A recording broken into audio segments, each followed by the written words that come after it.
Y al ángel de la iglesia de Tiatira, escribe: Esto dice el Hijo de Dios, el que tiene sus ojos como llama de fuego, y sus pies semejantes al bronce bruñido. Apocalipsis 2, verso 18. Hola, les saludo con la paz gloriosa del Señor Jesucristo. Sea muy bienvenido al quinto episodio de esta serie, que aborda el aspecto histórico y profético de las 7 cartas del Apocalipsis. En este quinto episodio de la serie, el plan profético de la Iglesia en las 7 cartas del Apocalipsis, hablaremos sobre la carta a la Iglesia de Tiatira.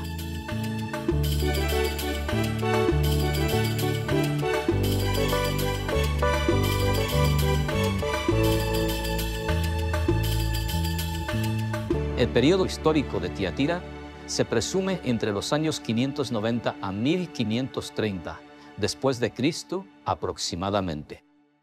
La estructura social de la ciudad de Tiatira estaba constituida por 2 clases distintas de personas. Había hombres de negocios que eran capaces de lucrar y adquirir bienes en la región para el emperador de Roma, César, Augusto y la familia imperial. También había esclavos que eran traídos y vendidos en Tiatira, donde estaba ubicado un mercado de esclavos. Tiatira era una ciudad próspera, donde el bronce también era trabajado. Tal vez esta sea la figura que el Señor Jesús quería usar para presentarse a esta iglesia como aquel que tiene los pies semejantes al latón reluciente o bronce pulido.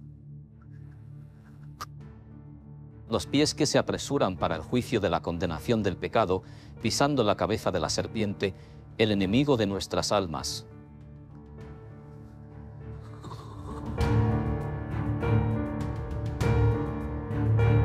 Tiatira fue una ciudad fundada por Alejandro Magno y fue famosa y próspera también por su comercio e industria de púrpura, tejido de color púrpura o escarlata. Tiatira fue mencionada también en Hechos de los Apóstoles, capítulo 16, versículos 11 al 15.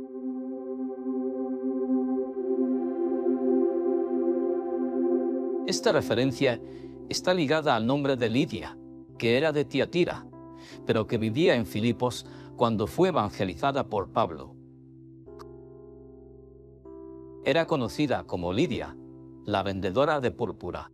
El bronce también se trabajaba allí. Era explotado por el comercio y producido en industrias. De esta manera, la ciudad se hizo famosa, aunque no fuera una gran metrópoli. La palabra Tiatira quiere decir sacrificio continuo. Se refiere al período destacado de la Edad Media, Cuando el culto de adoración a ídolos y la supuesta repetición litúrgica del sacrificio del Señor Jesús se equivalen a una inversión del valor del acto del Calvario. Esa inversión de valor transformaba la buena voluntad de Dios para con los hombres en un culto de buena voluntad del hombre para con Dios. Tiatira representa el periodo histórico que va desde el siglo VI al XVI. Es la Edad Media, que duró cerca de 1000 años. Un tiempo de oportunidad al arrepentimiento fue dado por el Señor Jesús a Tiatira, y le dio tiempo para que se arrepintiera de su prostitución y no se arrepintió. Apocalipsis, capítulo 2, verso 22. La sinagoga mencionada en Esmirna, en el capítulo 2, verso 9, estaba una vez más evidenciada en Tiatira, porque traía del Antiguo Testamento todo el sistema litúrgico, levítico, enfatizando el texto bíblico literal, es decir, la letra, y anulando el sacrificio del Señor Jesús. La liturgia de culto en el período profético representado por Tiatira era solamente para decir que Jesús está muerto. La tolerancia a Jezabel. Pero tengo contra ti, que toleras a Jezabel, mujer que se dice profetisa. Apocalipsis, capítulo 2, verso 20. Aquí, la figura profética del error está bien evidenciada, pues una iglesia infiel recibe el nombre de mujer. En una transposición del nombre y de los hechos de Jezabel, su memoria en el Antiguo Testamento está ligada a la corrupción, la idolatría, la vanidad, el engaño y la hechicería. Es destacada como abominable en todos sus actos, usada para engañar, corromper y alejar al pueblo de Dios. Jezabel, hija de un rey sidonio, adoradora de Baal. Ella introdujo la idolatría y la corrupción religiosa en Israel. Tontuta. Aquí es el símbolo de la apostasía y corrupción religiosa. Arriba. La iglesia aquí se ha vuelto paganizada. El falso profetismo en este periodo de la vida de la iglesia está muy bien representado en la figura de Jezabel, la reina que con toda autoridad y engaño domina y gobierna maliciosamente a través del sistema pervertido de Balaam y la jerarquía del trono de Satanás, existente desde Pérgamo. Apocalipsis, capítulo 2, versículos 14 a 15, hace este registro.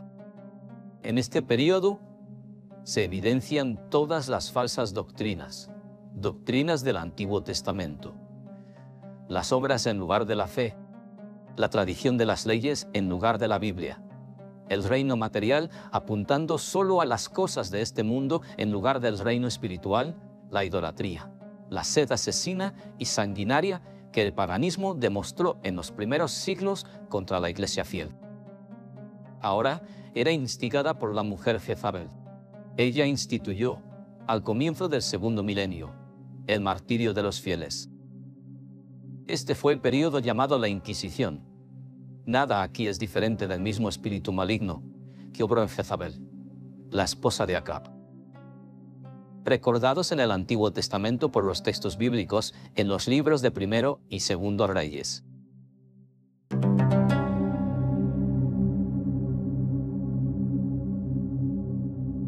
Lo que hizo Jezabel, conforme a Apocalipsis, capítulo 2, verso 20, en la posición de reina, Jezabel usurpó el trono, dominando políticamente para intervenir locamente en el destino espiritual de un pueblo, especialmente para hacer que este pueblo errara.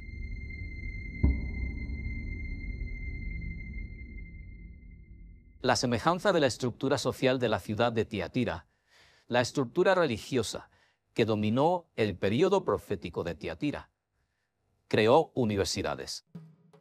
En estas universidades había solamente dos clases de personas, los sabios y los indoctos. Los sabios eran aquellos que eran los maestros de las universidades, y los indoctos eran aquellos que no tenían ningún conocimiento de las escrituras. El acceso a las escrituras era restringido solamente a los maestros de las universidades. Para eso, tales maestros se apropiaban, diferenciándose de la filosofía y la teología, para crear una ideología de poder eclesiástico.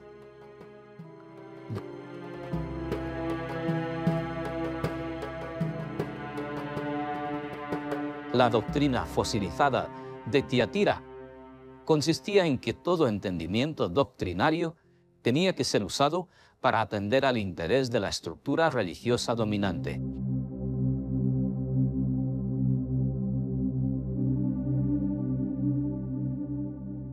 A esa altura, el trono de Cristo en la tierra ya estaba ocupado por una estructura de gobierno religioso que se atribuía a sí misma prerrogativas de infalibilidad y de autoridad universal. Al mismo tiempo, esa estructura contaba con un sustituto para el trono de Cristo en el cielo, ocupado por una reina. Recordemos que nuestro enfoque se está haciendo en sentido profético.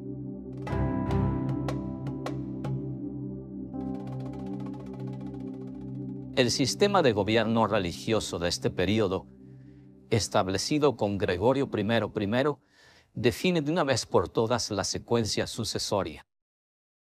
Este sistema tenía el derecho de maniobrar políticamente, usando la supremacía espiritual para canonizar, excomulgar, cobrar tasas para sacramentos, vender el perdón de pecados, entre otros. En el versículo 24 del capítulo 2 de Apocalipsis, se refiere la expresión esta doctrina. Se trata de la doctrina de las profundidades de Satanás, ya establecida y preparada por el Anticristo, que aquí resume tres designaciones, que son el mortero del falso profetismo. El balaamismo, representado por el materialismo en el versículo 14. El nicolaísmo, representado por el poder religioso en el versículo 15. El jezabelismo, representado por el poder político en el versículo 20. Toda la enseñanza resultaba en anular el sacrificio del Señor Jesús al predicar la salvación por las obras, crear liturgias y practicar la idolatría. Veamos la relación existente entre la parábola de la levadura y la carta a Tiatira. El texto dice: el reino de los cielos es semejante a la levadura que una mujer toma e introduce en 3 medidas diferentes de harina, hasta que todo esté fermentado. Mateo, capítulo 13, versículo 33. Las 3 medidas de harina representan la doctrina de la Trinidad. Primero, en Éfeso, la doctrina se establece, la palabra del Padre. Segundo, en Esmirna, la doctrina se vive, la muerte y resurrección del Hijo. Tercero, en Pérgamo, la fe, ella es confirmada por el Espíritu Santo Painter. ¿Qué había en la medida de levadura de la mujer? Esta es la pregunta. Apocalipsis 2, verso 20, dice: enseñar y engañar a mis siervos para que se prostituyan y coman de los sacrificios de la idolatría. Primero, enseñar y engañar a mis siervos. La iglesia cuyos fieles enfrentaron la oposición a la doctrina. Esa iglesia era Éfeso. Segundo, comiendo los sacrificios de la idolatría. La iglesia cuyos fieles no negaron a Jesús, incluso dando sus propias vidas. Eso sucedió en Esmirna. Tercero, prostituirse. La iglesia cuyos fieles no dejaron el amor verdadero que es Jesús, para cambiarlo por otros amores, o por otros salvadores. La iglesia en Pérgamo. La gran evidencia en Tiatira fue el culto litúrgico, donde se destacó toda la doctrina de la cizaña y de la levadura, sustituyendo la verdad por la apariencia mentirosa de una masa toda levada. Toda la lucha en ese periodo fue para engañar y sustituir la gran doctrina vivida por la iglesia de Esmirna. Aún en la carta a Pérgamo, el Señor Jesús ya había hecho una advertencia con respecto a lo que había en la medida de fermento de la mujer. Fue una conexión con la doctrina de Balaam, que consistía especialmente en poner tropiezos ante los hijos de Israel, para que comieran de los sacrificios de la idolatría y se prostituyeran. Apocalipsis, capítulo 2, verso 14. El fermento en Tiatira no es el fermento de la iglesia de Cristo, no es el mosto del vino de Pentecostés, el Espíritu Santo, que viene de adentro hacia afuera. Pero lo que viene de afuera hacia adentro, y esta es la levadura que maliciosamente usa la mujer para leudar la masa de las 3 medidas de trigo. Es bueno dejar claro que la masa de levadura aquí no es bendición, sino una maldición, pues representa las innovaciones de herejías que fueron introducidas en las 3 medidas de trigo ya existentes para abriar la masa. Fue con gran audacia que la mujer aquí, representada por una estructura eclesiástica infiel, colocó la malvada levadura de la herejía en la pureza y santidad del reino, en la perfección de la doctrina salvadora y redentora de la Trinidad. Operación del espíritu de consejo en la iglesia de Tiatira, y reposará sobre él el espíritu de consejo. Isaías, capítulo 11, verso 2. El énfasis de la operación del Espíritu Santo en Tiatira es el espíritu de consejo. Consejo a los remanentes fieles en Tiatira, versículo 25. Lo que tenéis, retenedlo, hasta que yo venga. Promesa ya hecha a la iglesia en Pérgamo, de la venida de la espada de la boca del Señor, para luchar contra aquellos que tanto oprimían a los fieles. Apocalipsis, capítulo 2, verso 16. Para esta iglesia, El Señor Jesús hace 3 promesas. Versículo 24. Otra carga, otra Tiatira, no os pondré. Promesa a los fieles que no tienen la falsa doctrina de Tiatira. Versículo 26. Yo le daré poder sobre las naciones. No el poder político o religioso, sino el poder de Dios en el Evangelio, capaz de alcanzar muchas naciones. Versículo 28. Le daré la estrella de la mañana. Una referencia al milenio con Cristo, el verdadero milenio. Toda promesa aquí se refiere al período del milenio, en que el Espíritu Santo enfatiza el dominio y señorío del Hijo de Dios sobre las naciones. Tal promesa se contrapone al dominio temporal y político que una estructura religiosa infiel buscó poseer aquí en la tierra.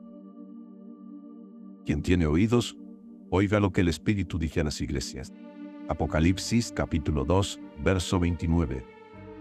Encerramos aquí este 5º episodio de la serie, el plan profético de la Iglesia, en las 7 cartas del Apocalipsis. Y lo esperamos en el próximo episodio, cuando estaremos presentando nuestro asunto relacionado con la próxima carta, que es la carta a la Iglesia de Sardes. Hasta entonces, y en compañía del Señor Jesús.